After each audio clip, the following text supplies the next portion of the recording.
Hi you guys! Thanks for coming. As you know, this is a video and we're going to talk about vegetarian tacos. The benefits of vegetarian tacos are many. Among them are they're low in calories, they're high in fiber, they're good for people with acid reflux, if you know what that is. It's commonly called heartburn.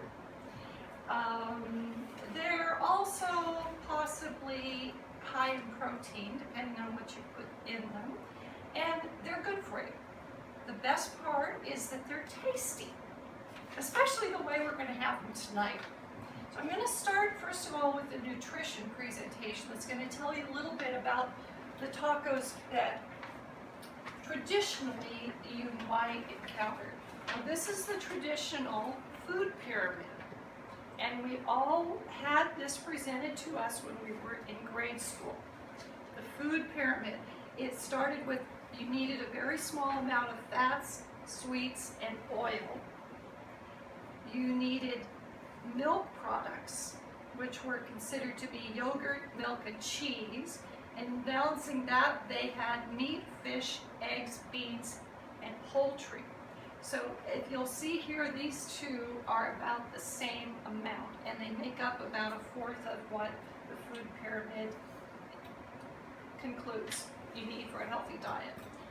Then were vegetables and fruit, again about the same as what you needed for the milk products and your meat products, and at the bottom, which was your biggest consumption, are what I call the carriers. Which the carriers are things like bread, rice, mashed potatoes. They're sort of empty calories because they're there to support everything above it. Important because they provide a foundation for your dietary needs, but they really are carriers for your vegetables, they're carriers for your meat, they're carriers for your milk products. And that's one of the things that you'll find we have changed. Now, we went from this kind of traditional food pyramid to a progressive diet plate. So the food pyramid changed a little bit, and they started to think of it as, what do people do? How many of you have pyramids in your house? None of us. Sorry, don't have it. But we do have plates. So they went to the diet plate. And in the diet plate, everything kind of changed. If you'll notice, the vegetables and protein took preeminence, whereas on this, a traditional food chart, they weren't. They were sort of secondary. Your vegetables and your protein weren't preeminent, but suddenly they became preeminent, and they were the most important things on the plate. They took up the biggest part of it. Your fruit, most people consider that to be the sugars or the dessert items, and grains were in there because they're important. Along with vegetables, they provided you with a lot of fiber. Now, you'll find tonight that we're going to address both of these presentations, but we're going to talk about weight loss at the same time. Because what they discovered as they were working on the progressive diet plate was that people started losing weight. For some reason, this not only made a nice wide bottom here, but you had a nice wide bottom here. So not everybody was happy with that. So they changed it a little bit, and they progressed to this kind of a diet plate. So we're talking about whole grains being equal to your protein. Now, what we see there is that whole grains are just about anything made with grain that's not highly processed and doesn't have any added sugars. So your field is wide open there. You can just go anywhere you want with that. Your protein, there's a lot of things included in protein now that we didn't see up here in protein. Over here we saw meat, fish, eggs, beans, nuts. Over here, protein becomes just a huge variety of things. You can do vegetarian protein picked out of here. You can be a meat eater. You can be a carnivore and pick things out of here. You know, you have an option. which you really almost didn't have here. If you were going to try to follow this, you were like stuck. You had to pick things that fit into that. Now you have a lot more options, things that agree with you, things that you like, things that you think are tasty. The biggest part of the plate is made up by vegetables. So for those of us that tend to be a little more inclined to be vegetarian with a little meat thrown in, this was great. Because vegetables, they're high in fiber, they're low in fat, and they're low in cholesterol. Hits all of the buttons. Eating this way, you're not bottom heavy. You're still full. In fact, you might be fuller than you think because these vegetables being high in fiber take up a lot of space in your stomach. You're going to be a lot fuller than you were eating this way. If you tried to eat this way, you'd be stuffed all the time, not necessarily in a good way. You'd start to look like a turkey, and I don't know how many of you have seen turkeys, but they're not that attractive. This way, we have some options.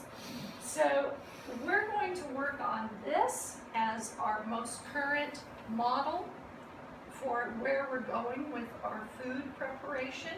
We're going to address all of the vitamins and minerals and fiber, everything that we had on the traditional pyramid, but in a new way. So tonight, what we're going to prepare are vegetarian tacos. Now, who knows what the most common item you have in a taco? Yes, Lindsay? Refried beans. Refried beans. Yes, we're going to use them. Do you know where they fit? They're right over here. They're fiber, high fiber, low fat, low in cholesterol because of the low fat. Everything you need, and they're going to give you some protein at the same time. So you've got everything you need there. What's the brown crinkly stuff that we fry in most tacos? It's some kind of protein. Chicken, hamburger, and most of the time that source of protein is giving you too much of the wrong kinds of fat. So we're going to go towards a more vegetarian taco, eliminate that fat. We're still going to have plenty of protein because, as Lindsay suggested, our refried beans are going to give us just the protein that we need. So the first thing that we need to do when you're going to prepare a vegetarian taco is to get ready with your tortillas. Now, I brought a couple of sample tortillas, which you may not be familiar with. They look a little strange. This one is green. Most green tortillas get tossed, but not this one. This one's made with spinach. Spinach is a vegetable. Yay! So we're ahead of the game already. The next one is, any ideas? Beans. It looks like beets, doesn't it? Beans. Beans, it looks like beans, black beans. Actually, this sort of falls a little bit more into the whole grains because this is a black rice tortilla. Very unusual. So they have taken that black rice and they've made it into a powder and they've initiated a tortilla shape out of it. So we're trying to address all of these elements of our diet plate and at the same time stay healthy and tasty. Now, you cannot prepare these tortillas without a little bit of oil. So the kinds that are best for you are probably some kind of an olive oil. It's easily digestible. And possibly, since we're here in Hawaii, a coconut oil, easily digestible. So this is a matter of taste. The olive oil generally doesn't have too much taste, maybe a little nutty. The coconut oil has quite a lot of taste. You're going to get a definite aftertaste like you're drinking a fine wine of coconut. So it's going to stay there on the back of your palate. You're going to think, what did I have that was coconut? It was in the oil. Not a lot of it, but some of it. So take your tortilla, put it in your pan, gonna heat it up to the point where it becomes a little bit bubbly. So the tortilla is gonna kind of puff up, and that's it. You turn it over, that's all you have to do. It just becomes bubbly. And what you end up with is something that looks like this. I drain these and I fold them over. So they don't have to be cooked to death, they're just basically heated so that they're soft enough for you to fold over. That's it. So you're breaking down that vegetable a little bit by heating it, but not tremendously. So these were the samples, and of course I have to make sure I'm using Jean's stove top so that it can get hot. Other than that, there's not too much to prepare in the taco shell. You're just heating it enough so that it kind of bubbles up a little bit. You're draining it to get off any excess oil, which just simple paper towel on a plate. You don't have to go through any big shenanigans to try to drain. Now, I don't know if you can see this or not very well, but what I've done here is just starting this one, and you turn it over and you cook the other side.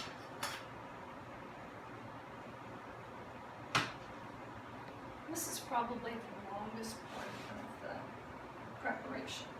Now what I've done while I was anticipating this presentation was prepare everything else. Now while you're waiting for this process to start at home, you can do these things at your house at your leisure. So I sliced up some avocado, and the avocado is going to give us some good oil. It's going to give us a little bit of fiber, it's going to give us a little bit of protein, and it's tasty, and it's got a good mouthfeel. So you're happy with that. I chopped some lettuce, and again, high fiber, lots of color.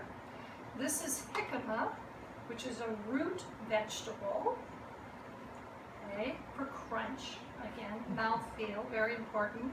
Here's Lindsay's refried beans, everything you'd ever want in a taco. And we have the taco shells prepared here. So we have the green ones, and I also prepared some of the red ones. Now, some add-ins, there are black beans, which can bump up your protein, and they're interesting. You can drizzle a little bit of lemon juice, and then I made a dip, which if you look at your handouts, the dip takes the place of what would traditionally be considered salsa, which might be a little bit much for people that have a acid reflux. So we made a dip out of yogurt, some herbs, and some spices. And I'll warn you ahead of time, it's a little bit spicy. So if you like your taco exciting, that's the dip for you.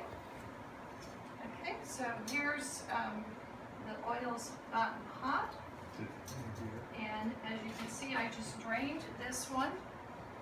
I drain it on both sides. After you get started here, you can flip it over if it hasn't been sitting in the oil too long. You just flip it over and sort of soak up both sides. And then my recommendation is that you fold it in half now while it's still warm. Because if it gets cold, it's really tough to fold.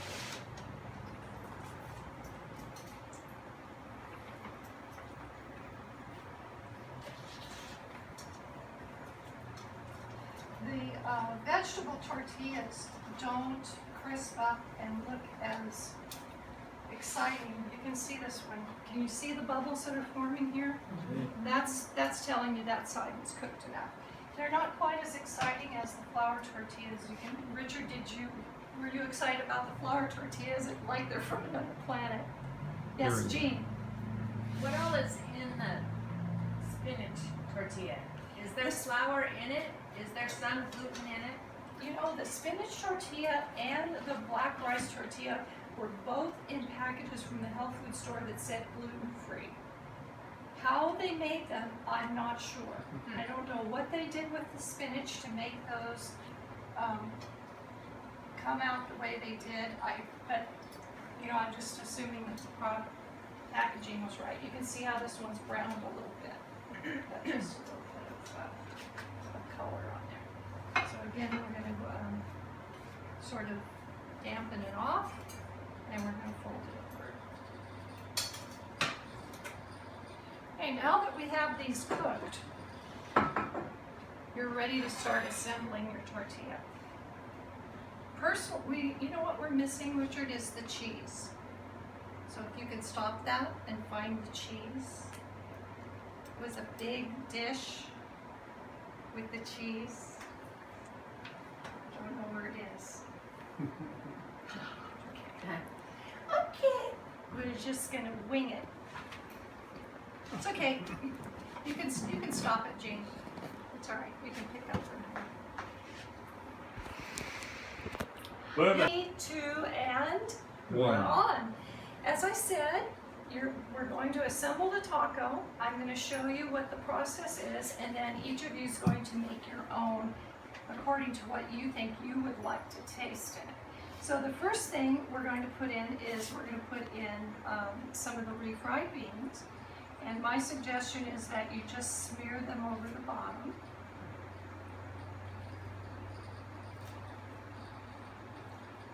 This gives you a nice base to put the rest of your toppings on.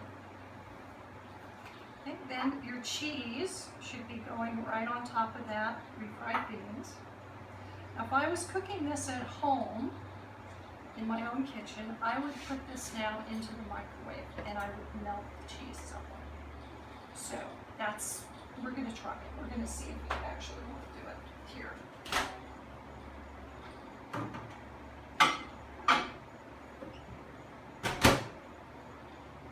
30 seconds. 5 seconds? No.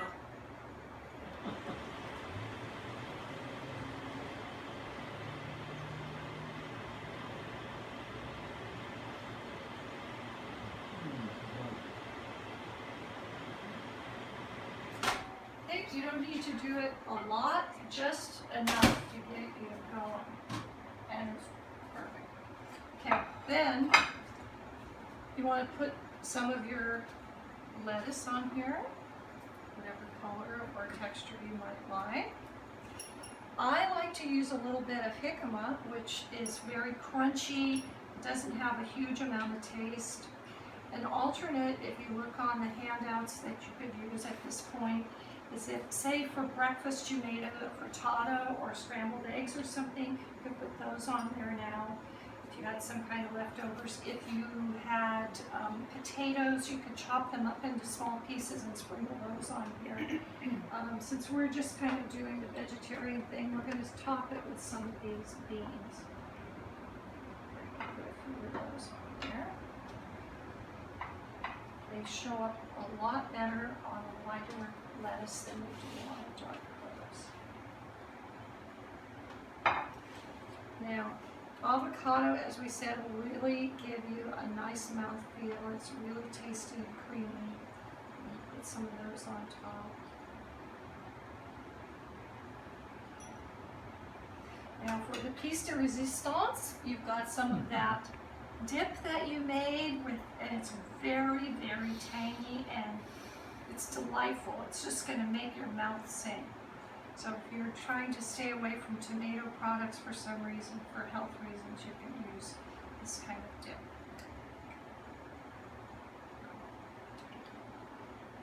Okay.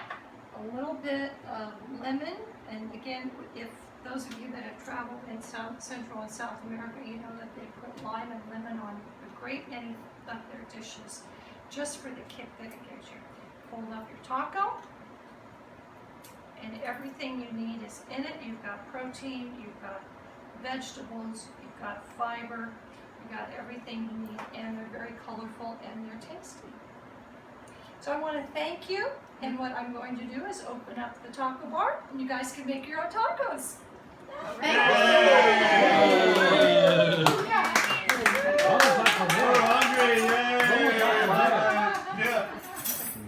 Okay, a question, because you Yes. mentioned acid reflux. The acid reflux was kind of built into the whole thing, and the products that you want to stay away from with your acid reflux are anything that's too acidic. So you would want to stay away from the lemon juice. Okay. This is yogurt, which is not directly bad for you, as long as you're just using it for flavor. Everything else is very neutral. So you're not gonna run into any other problems anywhere. Everything else is very neutral. Now there's green and red taco shells, and they're all ready. So I'm gonna just put the plates and the napkins out here. You guys can help yourself. These are ready to go. You just open it up and just smear on what you want. When you're done, I made some homemade banana bread. And the people at the fair in California think this is the best banana bread. So we'll have to survey you after we do it to see. Is that, do you like, is it gluten free? No, No. no, unfortunately, the banana bread, it has small pieces, but they're not gluten. But everything else is. Okay, help yourselves. Bravo.